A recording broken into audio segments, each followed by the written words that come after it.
నమస్కారం అండి. This is hash tag you. అందరం బీహార్ రిజల్ట్స్ చూసాం. ఎవరు ఊహించని ఫలితాలు దక్కినాయి. 200కు పైగా స్థానాలు ఎన్డీఏ కూటమి కైవసం చేసుకోవడం చూస్తూనే ఉన్నాం. ఇంకా just few rounds, final result కోసం వెయిటింగ్ అంతే. అంతకు మించి గేమ్ ఏం లేదు. మహాగఠబంధన్ని తీసి పక్కన పడేసిన రిజల్ట్స్ చూసాం ఈరోజు. Nitish 20 years, Modi 11 years. సాగా ఎక్కడ ఎవరికి యాంటీ ఎన్కంబరెన్స్ అనేది క్రియేట్ చేయలేదు. మిస్రూల్ కాన్సెప్ట్ లేదు. ఈ particular 200 above result the most shocking result of India. ఆఖరికి అమిత్ షా ఎక్స్పెక్ట్ చేసిన 160ని దాటుకుంటూ వెళ్ళిపోయిన రిజల్ట్. దీనిపైన విశ్లేషించడానికి పొలిటికల్ అనలిస్ట్ ప్రసాద్ మూర్తి గారు మనతో జాయిన్ అవుతున్నారు. నమస్కారం ప్రసాద్ మూర్తి గారు. నమస్తే అండి. ఈరోజు చూసారు బీహార్ ఫలితాలు. అమిత్ షా గారి 160 ఎక్స్పెక్ట్ చేశారు. అది క్రాస్ అయిపోయి 200 మార్క్ టచ్ అయిపోయింది ఆల్రెడీ. ఇది నితీష్ విజయమా, ఎన్డీఏ విజయమా? ఏమండి, ఇది నితీష్ విజయం కాదు, ఎన్డీఏ విజయం కాదు, ఇది ఎలక్షన్ కమిషన్ విజయము. అంటే ఇప్పుడు అమిత్ షా ఎప్పటి నుంచో మోర్ దాన్ 160 అని అంటున్నాడు. ఎగ్జిట్ పోల్స్ ఇచ్చిన వాళ్ళందరూ కూడా అదే స్క్రిప్ట్ చదివారు. మోర్ దాన్ 160 ఇచ్చేసారు అందరూ కూడా. సరే, మిగిలిన బీజేపీ కార్యకర్తలకి నాయకులకి తెలియకపోవచ్చు, కానీ అమిత్ షాకి తెలుసు ఎన్ని వస్తాయో ఏమిటి అనేటటువంటిది. ఇప్పుడు ఇది పెద్ద ఆశ్చర్యం ఏమి లేదు. నిన్న కూడా నేను మాట్లాడాను. 10,000 రూపాయలు దాదాపు 40% పీపుల్ని కవర్ చేశారండి ఇప్పుడు ఈ ఎలక్షన్లో డబ్బు పంపకానికి. ఇంతకుముందు దొంగచాటుగా డబ్బులు పంచేవారు. ఇప్పుడు ఎలక్షన్లో డబ్బు పంచడం అనేది అఫీషియల్ గా చేశారు. మహిళలకి దాదాపు 12,000 కోట్లు పంచారు. దివ్యాంగులని, అలాగే వృద్ధులని, వితంతువులని రకరకాల పథకాలతో డబ్బు ప్రత్యక్షంగా పంచారు. ఎలక్షన్ కమిషన్ చేయాల్సిన పని ఎలక్షన్ కమిషన్ ఎస్ఐఆర్ ప్రక్రియలో చేసింది. ఈవీఎంలు చేయాల్సిన పని ఈవీఎంలు చేస్తాయి. ఎవరు చేయాల్సిన పని వాళ్ళు పక్కాగా చేసుకున్నారు, చక్కగా వచ్చినాయండి. ఇప్పుడు ఈ దీన్ని ఎలా విశ్లేషిస్తారు, దీని మీద ప్రతిపక్షాలు ఎలా స్పందిస్తాయి ఏమిటి అనేటటువంటిది ఏమో కానీ నితీష్ కుమార్ని ఇప్పుడు ముఖ్యమంత్రి చేస్తారా మరి? ఎందుకంటే సింగిల్ లార్జెస్ట్ పార్టీ బీజేపీ వాళ్ళు రావాలని వాళ్ళు ఏం కోరుకుంటే అదే జరుగుతుందండి. ఇది ఇక్కడ దేశంలో నాట్ ఓన్లీ ఇన్ బీహార్, ఎక్కడైనా సరే అమిత్ షా కానీ మోడీ గారు కానీ వాళ్ళు ఎక్కడ ఏం జరగాలి, ఎన్ని సీట్లు రావాలి ఏంటనేది ఏం కోరుకుంటే అదే జరుగుతుంది. బీహార్లో అదే జరిగింది. కాబట్టి నితీష్ కుమార్ని ఇప్పుడు ముఖ్యమంత్రి చేస్తారా లేదా అనేది ఇది విజయం అమిత్ షా విజయం అండి, ఎవరి విజయం కాదు. ఇప్పుడు మనం చూసుకుంటే మహాగఠబంధన్ని పూర్తిగా కూకటి వేళ్ళతో కదిలిచ్చేసిన సన్నివేశం చూస్తూనే ఉన్నాం. మనం ఇంకోటి ఆర్జేడీ సింగిల్ లార్జెస్ట్ పార్టీ కింద ఉండేది అసలు ఈరోజు నామరూపాలు లేకుండా పోయింది. ఏం తేడా కొట్టింది వాళ్ళకి స్పెసిఫిక్గా మహాగఠబంధన్? చెప్తున్నాను కదా, అక్కడ సర్వే చేసిన ఇండిపెండెంట్ జర్నలిస్టులు కానీ అన్బయాస్డ్గా ఉండే ఈ న్యూస్ పోర్టల్స్ ఎన్ని చేసినా సరే అక్కడ నితీష్ కుమార్ పట్ల వ్యతిరేకత ఉంది. నితీష్ కుమార్ ప్రభుత్వం పట్ల వ్యతిరేకత ఉంది. అసలు నితీష్ కుమార్ అనుయాయులు, నితీష్ కుమార్ పార్టీలో బీజేపీ వాళ్ళు వీళ్ళందరూ కూడా ఆయన ఆరోగ్యం బాగాలేదు, ఆయన మానసికంగా మనిషి బాగాలేదు, ఏమీ లేదు, అంతా అయిపోయాడని అనుకుంటున్నటువంటి తరుణంలో మీకు నిన్న కూడా నేను కొన్ని లెక్క చెప్పాను. 2010 నుంచి నితీష్ కుమార్ గ్రాఫ్ పడిపోతూ వచ్చింది. 2010లో నెంబర్ 1 ప్లేస్లో ఉన్నవాడల్లా 2015లో సెకండ్ ప్లేస్కి వచ్చి 2020లో థర్డ్ ప్లేస్కి వచ్చి మరి ఈ 5 ఏళ్లలో ఏం పొడి చేసినట్టు చెప్పమానండి. మరి ఏం పొడి చేస్తే మరి ఇప్పుడు ఇన్ని స్థానాలు మళ్ళీ ఇంకా రైజ్ అయిపోయి ఇప్పుడు సెకండ్ ప్లేస్ అనుకోండి. ఇప్పుడు బీజేపీ ఫస్ట్ ప్లేస్కి వచ్చింది. ఓవరాల్గా ఇంకా మనకి ఫుల్ రిజల్ట్ మనకి ఇంకా తెలియదు, కానీ చూస్తూ ఉంటుంటే బీజేపీ ఫస్ట్ ప్లేస్లో ఉంటుంది, జేడీయూ సెకండ్ ప్లేస్లో ఉంటుంది. వీళ్ళు మొత్తం టోటల్ ఎలక్షన్ క్యాంపెయిన్లో ఈ 20 ఏళ్లలో కాదు, కనీసం ఈ 5 ఏళ్లలో ఇది ఫలానా పర్టికులర్ మేము ఈ పని చేసామని చెప్పలేదు. ఎంతసేపు జంగల్ రాజ్ అన్నారు తప్ప వీళ్ళు చేసినటువంటి మంగళ రాజ్ ఏంటో చెప్పలేదు. కానీ ప్రజలు ఓటేశారంటే 10%.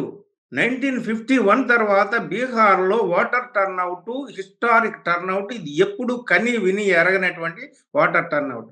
ఇదంతా ఎలా వచ్చింది ఏమిటి అంటే ఇక్కడ డబ్బే ఖచ్చితంగా పనిచేసింది. నేను 4 రోజులుగా చెప్తున్నానండి నా ప్రమోటాక్స్ లో, డబ్బు డబ్బు డబ్బు మరి ఆ డబ్బు ఇక్కడ ఆంధ్రాలో పనిచేయలేదే, తెలంగాణలో పనిచేయలేదే అంటే మన వాళ్ళకి డబ్బులు ఎలక్షన్‌లో పంచిపెట్టడం బాగా అలవాటు. పథకాలు బాగా అలవాటయిపోయినాయి మన వాళ్ళకిక్కడ. కానీ బీహార్ చాలా పేద దేశం. దాదాపు 1,50,00,000 మంది, 2,00,00,000 మంది పైకి బయటికెళ్ళిపోయి పొట్ట చేత పట్టుకొని ఆడవాళ్ళు ఇళ్లల్లో ఉంటారు. మగవాళ్ళందరూ ఎక్కడెక్కడికో వెళ్ళిపోతారు. వాళ్ళందరికీ కూడా అట్లాంటి ఆడవాళ్ళకి, మహిళకి రూ. 100 చేతితో చూడడం అనేటటువంటి కష్టంగా ఉన్న చోట 10,000 పడిపోతే ఎవరైనా సరే కనీసం ఆలోచిస్తారు కదండీ! కానీ ఇప్పుడు ఆలోచించాలి. ఇప్పుడు ప్రజలు ఆలోచించాలి. కోర్టులు ఆలోచించాలి. రాజ్యాంగం ఏంటి? అసలు ఎన్నికల కోడ్ అమల్లో ఉండగా డబ్బు పంపకం ఏంటి? పథకం ఎప్పుడు ప్రవేశపెట్టడం ఏంటని. ఇప్పుడు చేయమనండి. ఇప్పుడు ప్రభుత్వంలోకొస్తారు గదా! ఇప్పుడు చేయమనండి. ప్రతి నెల ఒక 10,000 ఇమ్మనండి.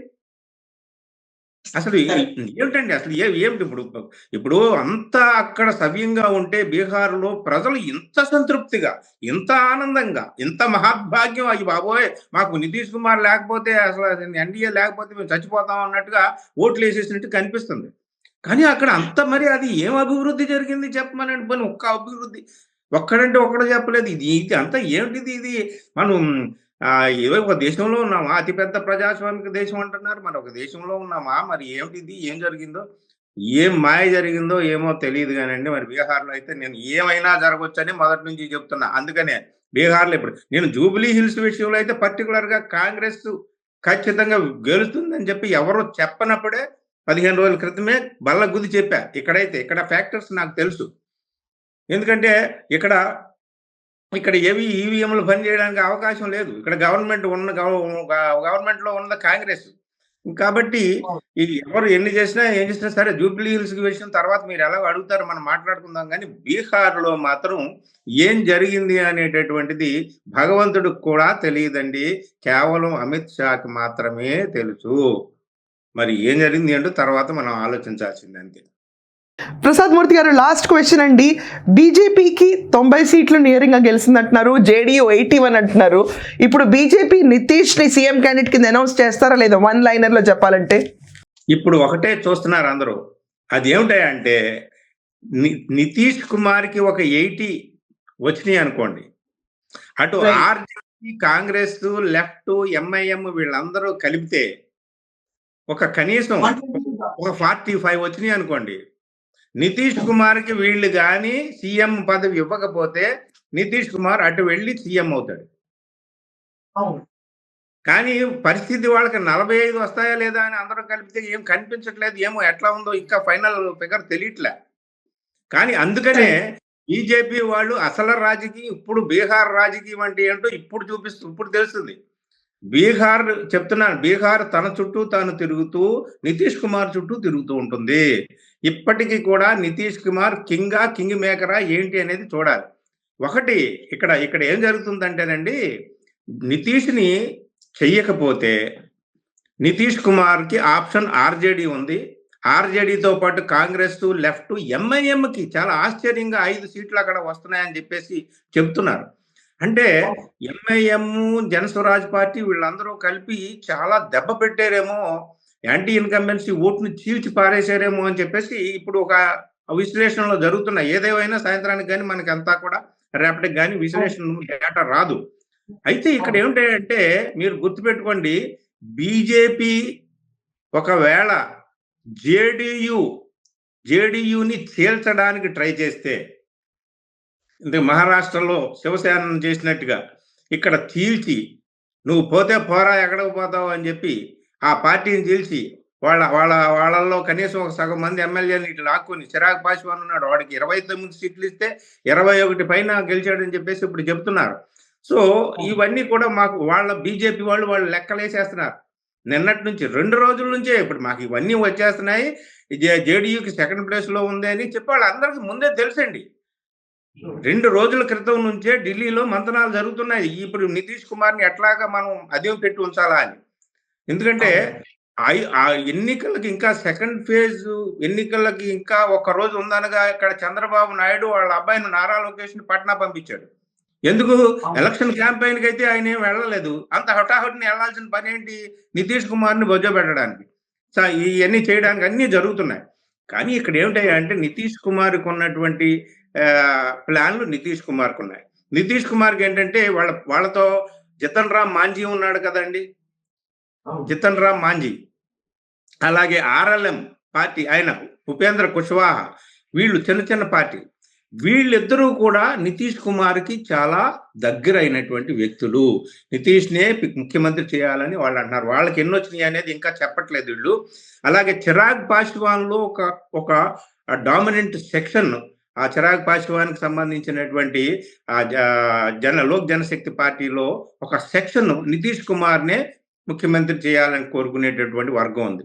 ఏ మాత్రం డ్రామా బీజేపీ వేసిందా, అటు లోక్ జనశక్తి పార్టీ చీలిపోవచ్చు, ఇటు ఉపేంద్ర కుష్వాహా, జితన్ రామ్ మాంజీ వీళ్ళందరూ కూడా నితీష్ కుమార్ సపోర్ట్ ఇవ్వచ్చు. అటు ఎలాగూ అనివార్యంగా అసహాయంగా ఆర్జేడీ, కాంగ్రెస్, లెఫ్ట్ వీళ్ళందరూ కూడా నితీష్కే మేము మద్దతు ఇస్తామని చెప్పొచ్చు. అందుకనే అసలు రాజకీయం ఏమిటి అనేటటువంటిది ఇప్పుడు చూడాలి. ఓటు రాజకీయం అంతా అయిపోయింది. ప్రజలు చేయాల్సిన పనులు ప్రజలు చేసేసారు. ఈవీఎంలు చేయాల్సిన పనులు ఈవీఎంలు చేయాల్సింది, అందరూ ఎవరు చేయాల్సిన పనులు అది అయిపోయింది. ఇక నితీష్ ఏం చేస్తాడు, అమిత్ షా ఏం చేస్తాడు అనేది అసలు రాజకీయం చూడాలి ఇప్పుడు మనం. థ్యాంక్ యూ ప్రసాద్ మూర్తి గారు. థ్యాంక్ యూ అండి, థ్యాంక్ యూ మేడం.